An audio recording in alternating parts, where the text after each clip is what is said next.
It was Miles Monroe that said, when the purpose of a thing is not known, he said, abuse is inevitable. What we are trusting God for tonight is to help us understand the meaning of existence so that we can set our priorities aright even as we journey through time. Because the truth is that the way life did not begin in time, it will not end in time. We came from the regions of eternity. And when we are done with our purpose on the face of the earth, we will still step out of the envelope of time back to eternity. So if we live our lives neglecting the eternal realities of God, it means we have not understood the meaning of existence. And so tonight, I'm trusting the Lord that He will help us to gaze into Zion and look upon the things that pertain to our peculiar callings, the demands of our ordination, and align with the marching order of the Spirit, even as we fine-tune with the frequencies of God. Not only to make meaning in time, but when we get to eternity, like Paul, we will say we have finished our course. There remaineth for us a crown of life. We will receive the glories of eternity, and we will live with our King forever and ever. You know, when I started contemplating marriage, the Lord asked me, what is the purpose of marriage? And the thoughts of the things that were taught began to run through my mind. You know, we hear things like, marry who you love. It's about happiness. Make sure you are happy. And all of these are very beautiful. But the Lord said to me, He said, does marriage sit on these things? Because you can be happy with somebody that is not going in the direction of your destiny, if you have not found your destiny. Because the things that make men happy are strange. The things that make men happy, they are strange. And God began to give me some secret things that I've never heard preached anywhere. You know, He told me the first purpose of marriage is to give you the privilege to be conformed to the image of God.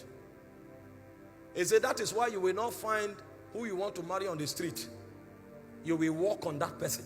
You will cultivate that person. And while you are cultivating that person, yourself will be cultivated in the process. So you may be looking for a woman that is patient. Meanwhile, her impatience is what will help you to learn temperance and endurance. So when God points at your wife may not have patience. So if you are looking for marriage to be happy, and you think happiness is about patience, you will miss your wife. Because the idea is that you will be conformed to the image of Christ. Meanwhile, the endurance that you don't have is our patience that will teach you that endurance. So God will deliberately allow you to marry her, and it may take you 6 years to cultivate endurance. And you will learn it by teaching her. That's a school of the Spirit. So He said a higher purpose of marriage is for you to be conformed to the image of God. So that happiness will be captured in fulfillment, not in excitement. It is when you have cultivated her and the glory in her spirit begins to emanate. That's when you'll be fulfilled. It's in that fulfillment that you'll be happy. And I never saw it anywhere. So I began to, you know, I used to love tall and fair damsels. And my goal of happiness was to find a woman without blemish. When I went to pray, I gazed into the Spirit and I contemplated a tall and elegant damsel, flawless in expression. He said, what I'm looking for is for you to be conformed to the image of God. So it changed my paradigm. So when the purpose of a thing is not known, the abuse is inevitable. He told me the second purpose of marriage is to preserve divine heritage. He said the reason you could trace Jesus back to Adam is because God trapped that divine order in a bloodline. So when men hide things, they hide them in a bank. But when God hides things, He hides it in men. So the choices of marriage is to help transfer eternal ordinations from one generation to another. So it is God's way of hiding dimensions of the Spirit. So God will prefer you marry someone with a godly heritage than to marry a diva Because God is trapping an ordination. And only in such vessels can eternal ordination be captured. I said, wow. I was not ready to marry. If I married 5 years ago, my wife would have been a goddess. But my ministry would have ended. It would have ended by now.